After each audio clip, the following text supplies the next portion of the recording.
Hello everyone. मेरा नाम शिवशंकर है और मैं आईआईटी मद्रास में कैंपस डायरी जो कि सीडीसीआर का एक पार्ट है वो रिकॉर्ड करने के लिए हमारे साथ झालू भाई हैं और ये यहाँ पे रिसर्च स्कॉलर हैं। और हम लोग बात करेंगे कि कैंपस में क्या चलता है और इनके लाइफ के बारे में बात करेंगे कि कैसे एक छोटे से गांव से उठ करके इंडिया के टॉप आईआईटी में इनका आने का ड्रीम पूरा हुआ। वो सारे पत्ते हम लोग एक एक करके खोलेंगे। तो झालू भाई, सबसे पहले आप अपना छोटा सा फॉर्मल इंट्रोडक्शन दे दीजिए, उसके बाद हम लोग आगे बढ़ते हैं। सबसे पहले तो आप सभी को नव वर्ष की हार्दिक बधाई एवं शुभकामनाएं। शिव जी, आपको भी धन्यवाद और आपकी पूरी टीम को भी थैंक यू। तो मेरा नाम झालू गोराई है और मैं बोकारो झारखंड से बिलोंग करता हूँ। और मैं एक्चुअली बोकारो में एक सतनपुर गांव का रहने वाला हूँ।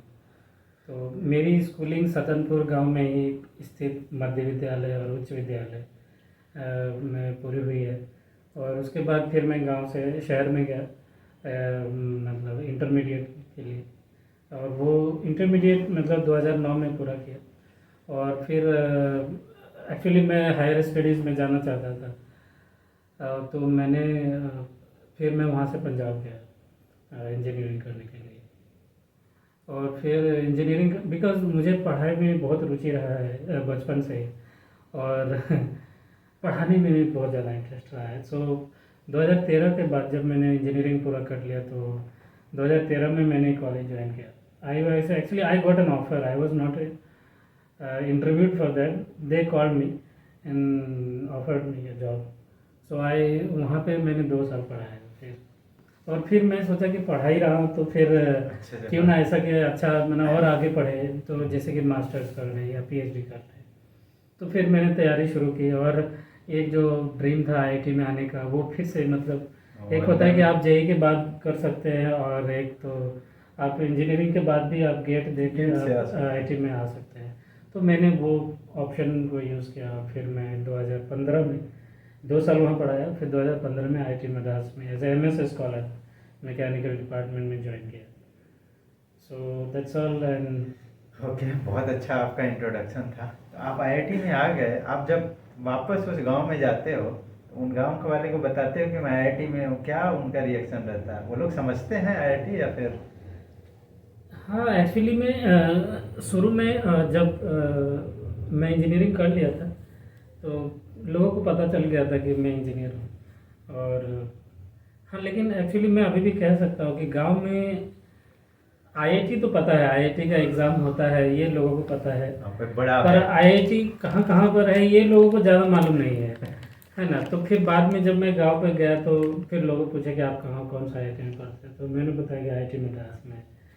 तो बताया अच्छा, तो मतलब एक तो एक आईआईटी चेन्नई बोलो या फिर मद्रास बोलो तो लोग कंफ्यूज हो। उनको तो लगता है आईआईटी दो है। मद्रास हाँ, तो आईआईटी मद्रास बोलोगे तो मद्रास लोग समझते हैं। हाँ। तो मेरे पूर्वज एक्चुअली हमारे दादा लोग इवन चाचा लोग भी मद्रास ही समझते हैं। हाँ। जानते हैं, आप लोग जानते हैं क्योंकि बहुत सारे लोग अब इतना ज़्यादा मतलब कम्युनिकेशन का हाँ। साधन इतना हो गया है कि लोग घर घर तक यूट्यूब हाँ। पहुंच गया।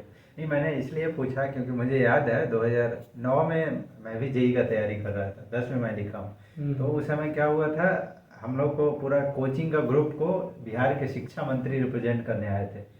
उन्होंने जब स्पीच दे रहा था तो उनको आईआईटी की जगह आईटीआई निकल जा रहा था, एक जगह नहीं 2-4 जगह। ओहो। तो आप समझ सकते हैं वहाँ के शिक्षा मंत्री। So like it's like हाँ। slightly हाँ। if you move one word हाँ, it तो can. अब ऐसा होता है, जब मेरा भी घर गांव में पड़ता है, गया के बिहार के गया में। तो ओह। मैं गांव में जाता हूँ, मैं बोलता हूँ मैं आईआईटी में हूँ, तो लोग बोलते हैं कहाँ? मैं बोलता हूँ मद्रास में।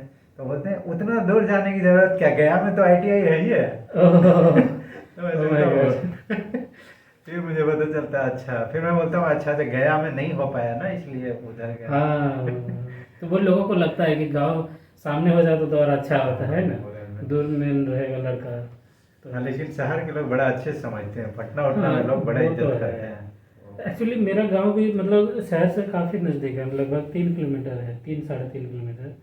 और गांव से मतलब कनेक्टिविटी काफ़ी अच्छा है। तो अब लोग थोड़ा सा पढ़ाई के प्रति जो है जागरूक हो गए हैं। तो उन्हें पता है कि आईआईटी क्या है और आईटीआई क्या है।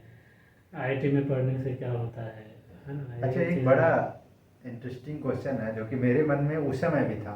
अगर कोई बहुत तैयारी किया, 100% अपना दे दिया, उसके बाद भी आईआईटी में नहीं हुआ 12th लेवल पे, तो आपके हिसाब से उसके बाद क्या करना चाहिए बाद में, ताकि फिर वो उनका क्या दोबारा वो सपना पूरा हो पाएगा या नहीं हो पाएगा? देखिए मेरे ख्याल से कि अभी तो आईआईटी में बहुत सारे प्रोग्राम्स हैं। जैसे कि अगर आपका +2 में नहीं होता है तो मायूस होने का ज़रूरत नहीं है।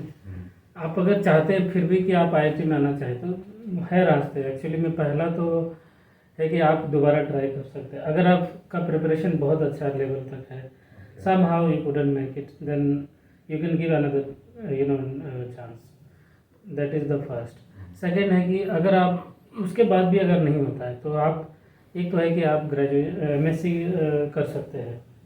एमएससी का पढ़ाई और या तो बीएससी इन फिजिक्स या बीएससी इन इंजीनियरिंग भी आप नया मतलब हुआ है आईआईटी में, तो आप वहाँ उससे भी आ सकते हैं। अगर उसमें भी नहीं होता है तो आप मास्टर्स के लिए भी आ सकते हैं। जैम करके एक एग्ज़ाम होता है ना, जैम। वो मास्टर्स मतलब आप अगर जैसे ग्रेजुएशन मान लीजिए फिजिक्स ऑनर्स किए हो या केमिस्ट्री ऑनर्स किए हो या फिर की बायो ऑनर्स किए हैं, तो आप जैम का एग्ज़ाम देके, वो ऑल इंडिया लेवल पे एग्ज़ाम होता है ऑनलाइन, और उसके बाद भी आप आईआईटी में आ सकते हैं। तो ये गेट हो गया। उसके बाद अगर इन केस आप अगर इंजीनियरिंग में चले गए, अगर आप प्राइवेट कॉलेज या सरकारी एनआईटी या कहीं से भी करते हैं, जस्ट आपके पास एक इंजीनियरिंग डिग्री होना चाहिए, तो उसके बाद आप गेट का एग्ज़ाम दे सकते हैं। गेट का एग्ज़ाम देने के बाद आप मास्टर्स प्रोग्राम में इनरोल हो सकते हैं किसी भी आईआईटीज़ में, जितने भी अभी शायद 21-22 आईआईटीज़ हो गए हैं। मतलब घबराने की ज़रूरत नहीं है। There are options, you need to know, आपको पता होना चाहिए बस। क्योंकि 10th 12th में सीट तो लिमिटेड है, 10,000 लोगों का ही होगा। तो उसके बाद जो बचे हुए लोग हैं तो आप दूसरी जगह से इंजीनियरिंग कर लीजिए, प्राइवेट कॉलेज से ही। बट आप उस समय साइड में गेट का तैयारी करते रहिए, गेट में अच्छा रैंक लाइए, वापस आईआईटी में आइए। वापस आईआईटी में आ सकते हैं। ये तो है। अब ये चीज़ें ना हमें पता नहीं था उस समय। ये चीज़ें हमें भी पता नहीं थी, सच में बता रहे हैं। नहीं तो एक तो जब हम इंजीनियरिंग लास्ट ईयर में थे तो हमें किसी ने बताया गेट का एग्ज़ाम देना है। गेट क्या देंगे, क्या होगा उससे, तो बताइए आईआईटी में एडमिशन होगा तो क्या होगा, एमटेक करेंगे ना मास्टर्स करेंगे। आप तो एमटेक के साथ साथ एमएस भी कर सकते हैं, जो कि रिसर्च प्रोग्राम है।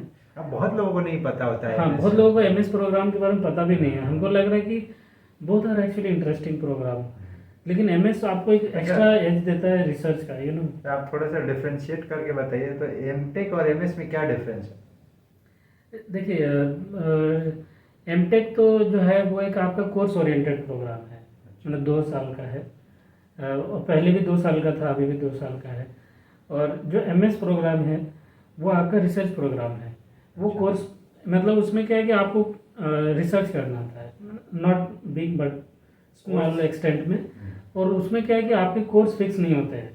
कोर्स आपका जिस एरिया में आपका रिसर्च है उसके हिसाब से आपको कुछ कोर्स करने होते हैं, 5 या 6। तो इसमें फ्लेक्सिबल, ये 3 साल का होता है। और इसमें अभी शायद सुनने में आ रहा है कहीं कि 2.5 साल का, 2.5 साल कर दिया, 2.5 साल का, 2.5 साल तक मिलेगा। तो इसमें फेलोशिप भी मिलती है, कुछ 12,400 रुपये ऐसा कुछ फेलोशिप बराबर ही। हाँ बराबर है, लेकिन आई थिंक अभी के अगर अभी का टाइम में देखा जाए तो दोनों में कुछ खास डिफरेंसेस हैं, उतना नहीं है। एक मतलब एमएस जो है रिसर्च ओरिएंटेड है। हाँ रिसर्च ओरिएंटेड है, और एमटेक आपका कोर्स ओरिएंटेड है।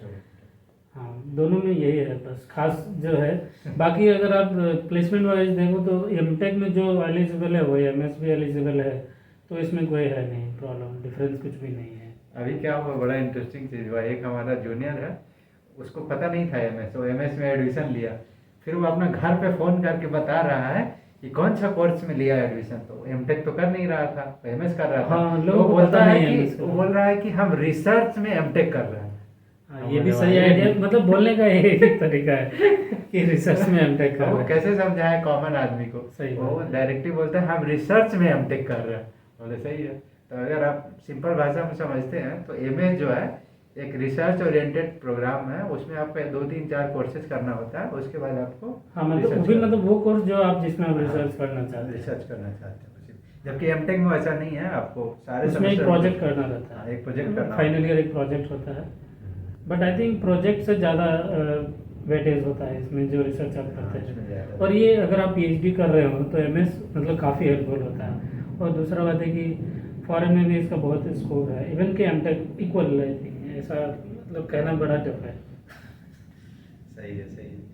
चलिए, तो ये था एमएस पीएचडी में कुछ डिफरेंसेस। अच्छा, आप बताइए आपका कैसा था इंजीनियरिंग लाइफ, कैसा था? जो लोग प्राइवेट कॉलेज में इनरोल होना चाहते हैं, कुछ लोगों को लगता है आजकल एक ट्रेंड बना हुआ, लोगों को लगता है कि इंजीनियरिंग करके तो कुछ करना है नहीं, मतलब लोगों को लगता है इंजीनियरिंग करना मतलब पैसे बर्बाद करना। आपके हिसाब से क्या लगता है, इंजीनियरिंग करना चाहिए अभी भी, या फिर आप छोड़ देना चाहिए, बीएससी वेसी करके ही आगे बढ़ो, अगर आईआईटी में नहीं हुआ तो? अगर आईआईटी में नहीं हुआ तो आईआईटी तो ऑब्वियसली तो ऑलवेज टॉप। हाँ, अगर प्राइवेट कॉलेज में जा रहा है, 10 लाख 20 लाख लगा के इंजीनियरिंग कर रहा है, तो करना चाहिए या फिर लोगों को रुक जाना चाहिए? क्योंकि बहुत सारे इंजीनियरिंग कॉलेज बंद हो रहे हैं क्योंकि लोग रुक रहे हैं। हाँ ये तो है, मतलब इतने ज़्यादा इंजीनियरिंग कॉलेज खुल गए हैं। देखिए, सबसे पहला बात है कि इंजीनियरिंग अगर किसी को करना है, इसमें दो दो चीज़ें हैं। एक तो है कि कौन सा कॉलेज से कर रहे हैं आप, पहला बात। देखिए, एक ह्यूज अमाउंट ऑफ इन्वेस्टमेंट है आपका करियर में। और अगर आप इंजीनियरिंग, देखिए इंजीनियरिंग का डिग्री लेना और इंजीनियरिंग वाकई में करना बहुत फर्क। तो मतलब देखिए, आप इंजीनियरिंग का डिग्री तो आप किसी भी कॉलेज से, जैसा कि आपने बताया बहुत सारे प्राइवेट कॉलेज ऐसे, लेकिन अब ये देखिए कि आपको इंजीनियरिंग वाकई में बनना है या नहीं बनना है। मतलब आप अपना अंदर से ये देख लीजिए कि और चाहे कॉलेज कोई भी हो, या कॉलेज चाहे कोई भी हो, मतलब देखिए आपको, अगर आपको करियर पे देखना है कि मुझे इंजीनियर बनना है या फिर somehow I need a job, अगर आप जॉब के लिए प्रिपेयर कर रहे हैं तो फिर इतना ज़्यादा इन्वेस्टमेंट करना इंजीनियरिंग में मेरे ख्याल से आज के डेट में फिर अब नॉर्मल सजेस्टेबल नहीं है। हमको लगता है ऐसा, क्योंकि देखिए बहुत सारे लोग आजकल इंजीनियरिंग करके जो प्राइवेट कॉलेज है, जैसे मतलब, तो वहाँ पे दिक्कत क्या होता है, जैसे कॉलेज तो खुल गया, अब वहाँ पे फैसिलिटीज़ नहीं है, सबसे बड़ा प्रॉब्लम। अब देखिए, किसी ने बोला है जैसे कि आप ये भी पूछ सकते हैं कि आखिर आईआईटीज़ में और बाहर के कॉलेज में क्या डिफरेंस है ना। तो प्रॉब्लम ये है, तो इसमें है एक्सप्लोरेशन, कि आप कितना एक्सप्लोर करते हैं और प्लेटफॉर्म कितना बड़ा है। तो देखिए, प्राइवेट कॉलेज में जो जस्ट अभी ओपन हुआ है या फिर 2-4 साल पुराना है, वहाँ पे वो तो ब्रॉड प्लेटफॉर्म नहीं है आपके पास कि आप, देखिए पढ़ाई के अलावा इंजीनियरिंग में केवल पढ़ाई नहीं होता है, बहुत सारी चीज़ें, एक्स्ट्रा करिकुलर एक्टिविटीज़, वो आपको हेल्प करता है चीज़ों को अंडरस्टैंड करने में, that will make you a good engineer. Okay, तो वो चीज़ें जो है प्राइवेट कॉलेज में एकदम नहीं हो पाता है। तो वो चीज़ के वजह से क्या होता है कि बच्चे जो है ना, जितना उनको सीखना चाहिए इंजीनियरिंग, जो स्किल सेट उनके पास होना चाहिए, वो नहीं हो पाता। और ऐसे केसेस में तो मैं कहूँगा कि ऐसे कॉलेज से तो इंजीनियरिंग ना करें, क्योंकि वो that is a huge loss of your money, even your time also. हाँ, और ये पेरेंट्स के साथ भी एक तरह से, क्योंकि पेरेंट्स के साथ धोखा होगा तब जब आप उसमें आप कुछ नहीं कर पाएंगे तब, है ना। बट ऐसा भी देखा गया है कि कुछ लोग प्राइवेट कॉलेज से हैं, एकदम छोटे कॉलेज से, आगे चल के बहुत अच्छा कर लिए। सबसे अच्छा एग्जाम्पल आपको दो। लेकिन वही है, तो मतलब इसका एक आंसर तो मैंने बता दिया कि ऐसे है, मतलब सोच समझ के लेना चाहिए। दूसरा बात है कि मान लीजिए आपको इंजीनियरिंग करना ही है और इंजीनियरिंग करके अगर आईआईटी में जाना ही है, तो फिर वही है कि आप इंजीनियरिंग कर लीजिए और तैयारी करें गेट का तैयारी करके आप आईआईटी में आ सकते हैं। और बहुत सारे लोगों को जैसे होता है ना कि ये अच्छा है और उससे अच्छा क्या है, तो लोगों को अचीव करने में थोड़ा सा मज़ा आता है, थोड़ा सा वो जर्नी इंटरेस्टिंग बनाता है। जो थोड़ा सा लेबोरियस होता है, जो हार्ड वर्किंग होता है, थोड़ा जो स्मार्टली सोचता है, उनके लिए तो सब चीज़ें खुली हुई है। सही। तब मुझे जहाँ तक समझ में आया, एक तो होता है कॉलेज, दूसरा होता है ब्रांच।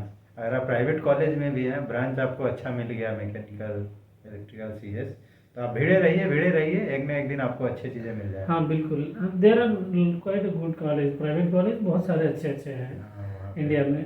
बस वही है कि उसमें फीस बहुत ज़्यादा हाई है, ये तो है। Common people Can't afford afford करना, that. हाँ, बहुत मुश्किल हो जाता है। इवन मैं भी इंजीनियरिंग कॉलेज में गया था, तो मैं बताता हूँ, मैं इसलिए गया था क्योंकि फ़ी बहुत कम था। एक सेमेस्टर का 9K था, 9,000 रुपया था। तो मुझे लगा कि इतना तो ग्रेजुएशन करेंगे तो वहाँ भी खर्चा हो जाए। तो मुझे लगा कि बीए करने से अच्छा है कि इंजीनियरिंग कर लो। अगर वही फ़ी 50 होता, 40 होता, तो आप मैं कभी नहीं नहीं जाता। वैसे क्यों, प्राइवेट कॉलेज में जाने से कोई मतलब ही नहीं था, मतलब तो था, बट हमारे पेरेंट्स उतना एफोर्ड ही नहीं कर पाते, और जब भी भेज देते तब भी नहीं होता। तो ऐसे स्टूडेंट बहुत हैं अपने यहाँ, ऐसा नहीं जिनका संख्या। अच्छा, आप कम फी वाले में पढ़ना चाहते हैं तो आपके लिए जितने सेंट्रल यूनिवर्सिटीज़ है ना, मैं भी सेंट्रल यूनिवर्सिटी, उनका फ़ी बहुत कम होता है। इवन आजकल एनआईटी का भी फ़ी बहुत हो गया, आईआईटी का भी बहुत हो गया। बट आईआईटी में है ना कि अगर आपका फैमिली इनकम कम है तो स्कॉलरशिप मिल हाँ, जाता है। उसमें बहुत सारे हाँ, कैटेगरीज है, कैटेगरी उसके ये हिसाब एडवांटेज से। है, और दूसरा लोन भी तुरंत मिल जाता है। हाँ। दिक्कत है कि प्राइवेट कॉलेज वाले को लोन भी नहीं देता और बहुत फ़ी भी है। तो अगर आप एकदम नीचे वाले बैकग्राउंड से हैं तो सबसे अच्छा ऑप्शन जो मेरे हिसाब से लगता है कि आप कोई सेंट्रल यूनिवर्सिटी में चले जाइए। उनका हाँ, फी थोड़ा बहुत सा कम हार्ड है। वर्क करिए, हाँ। थोड़ा सा एग्जाम जो जो कंपटीशन एग्जाम्स होते हैं और उसको जेई क्लियर मेंस करिए। के, हाँ जेई मेंस से होता है। रैंक आपका लोअर भी है, 50,000 60,000 भी है ना, तो हो जाता है। अच्छा अच्छा। मैं बिलासपुर में था, छत्तीसगढ़ में, तो वो सेंट्रल यूनिवर्सिटी था, फी बहुत कम था। वहाँ ब्रांच भी अच्छे अच्छे हैं, मैकेनिकल, इलेक्ट्रिकल, केमिकल, ये सब है वहाँ। तो ये बड़ा अच्छा ऑप्शन है लोगों के लिए। और बाकी आपका जर्नी की बात हो रहा है, मैं अपना इसमें घुसा दे रहा हूँ। एनीवे, ये तो जनरल डिस्कशन था। ठीक है, that is enough I think. Okay, thank you. Thank you. हम लोग बहुत सारी चीज़ें डिस्कस किए।